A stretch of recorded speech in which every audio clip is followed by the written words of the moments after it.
નમસ્કાર મિત્રો, સ્વાગત છે તમારું અમારી યુટ્યુબ ચેનલ છોડ સાહિત્ય અને શિક્ષણમાં.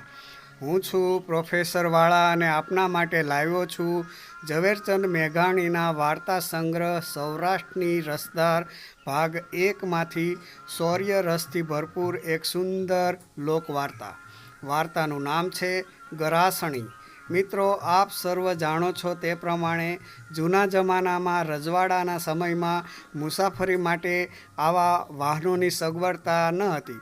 આમ પ્રજા તો મોટાભાગે ચાલીને જતી અને રાજવી પરિવાર તથા જમીનદારો મોટાભાગે ગાડા કે ઘોડા પર બેસીને મુસાફરી કરતા.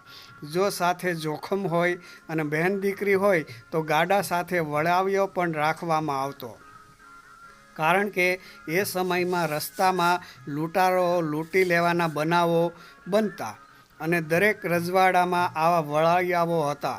એવો એક વળાવિયો પચ્છે ગામનો કારડિયો રજપૂત ગેમો હતો. જ્યાં 3% પણ જોખમ ન હોય ત્યાં ગેમો વળાવિયો તરીકે ન જતો. ગેમાને પોતાની બહાદુરીનું અભિમાન કે વિશ્વાસ જે ગણો તે, પણ તે હંમેશા કહેતો, જ્યાં ગેમો વળાવ્યા તરીકે હોય ત્યાં લૂંટારું આવી ન શકે. આવું તેને વળાવ્યા તરીકેનું અભિમાન હતું. એક દિવસ ગામના બાપુ ખુમાનસંગજી તરફથી ગેમાને તેડું આવ્યું. ખુમાનસંગજીની દીકરી રૂપાળીબાને સાસરામાંથી શ્રીમંત કરીને લાવવાના હતા.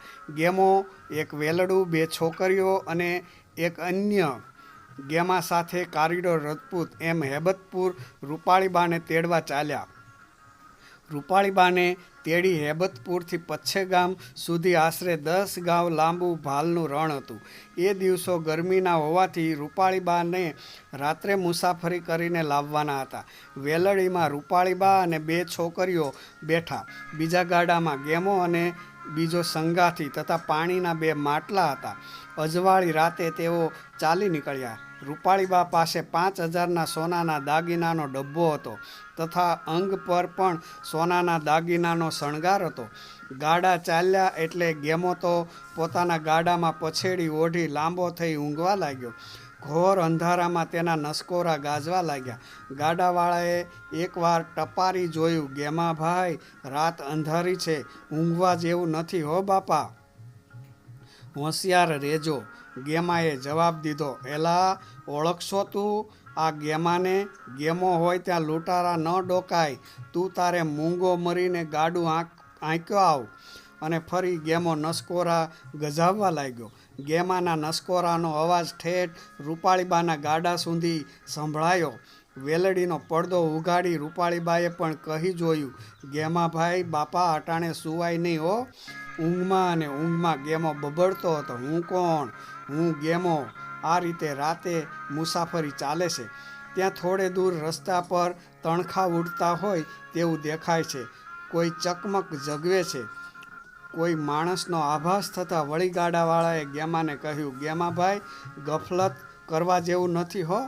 ગેમાનો એક જ જવાબ હતો, મને ઓળખસ? હું કોણ? હું ગેમો.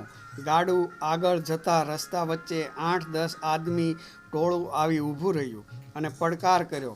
ગેમો ઝબકીને આંખો ચોળે છે અને હાકલ કરે છે, મને ઓળખો છો? હું કોણ? હું ગેમો. ત્યાં તો એક ડાંગનો ઘા ગેમાના માથા પર પડ્યો અને ગેમો જમીન દોસ્ત. ગેમાના હાથ પગ બાંધી રણગોવાળ્યો કર્યો. એક જણ બોલ્યો, કોણ છે વેલમાં? દાગીના ફગાવી દ્યો. જટ લૂંટારુએ ત્રાડ પાડી. રૂપાળીબા વેલના પડદા ખોલી 5000ના દાગીનાનો ડબ્બો લૂંટારોને આપી દીધો. તારોડિયાના અજવાળામાં રૂપાળીબાના શરીર પરના અન્ય દાગીના ચમકી ઉઠ્યા. બદમાશો બોલ્યા, ડીલ પરથી ઘરેણું ઉતાર. રૂપાળીબાએ પગના કડલા સિવાય બધા જ દાગીના ઉતારી આપ્યા. લૂંટારું બોલ્યા, કડલા પણ ઉતાર. બાઈ બોલ્યા, કડલા ભીડેલા છે, મારાથી નહીં ખુલે, તમે જ કાઢી લો. એવું કહી વેલડીમાં બેઠા બેઠા પગ લાંબા કર્યા. 2 લૂંટારું કડલા કાઢવા મથી રહ્યા હતા. તેવામાં રૂપાળીબાએ જોયું બધા જ પોતાના કામમાં મશગુલ છે. આ મોકો જોઈ ગરાસણી ગાડામાંથી એક લાકડું કાઢી કડલા કાઢનારની ખોપરીમાં એક ઘા કર્યો. 2 જણ ધરતી પર ઢળી પડ્યા.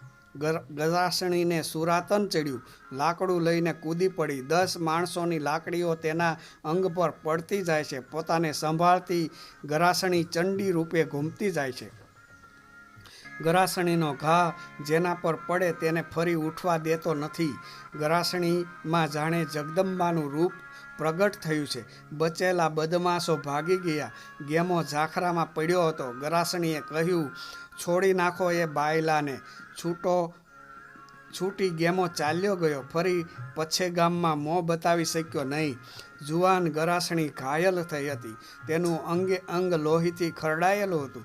હાથમાં લોહીથી તરબોળ તલવાર હતી. તેણે ગાડામાં બેસવાની ના પાડી. ધીંગાણું કરનાર બેસી ન શકે.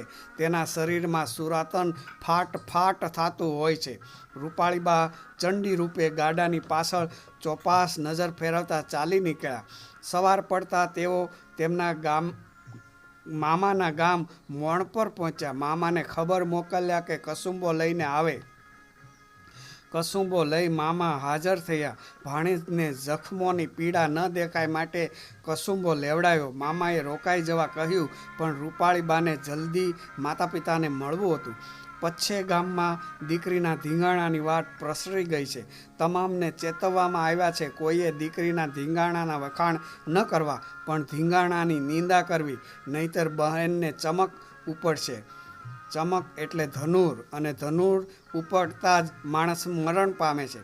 લોહી નીતરતા રૂપાળીબા આવ્યા. બહેનને ઢોલિયા પર સુવાડ્યા. બહેનને બધા ઠપકો આપે છે. ઘરેણા જાત તો ક્યાં બાપુને ખોટ હતી. રૂપાળીબા એક પહોર સુધી પોતાનો જીવ રોકી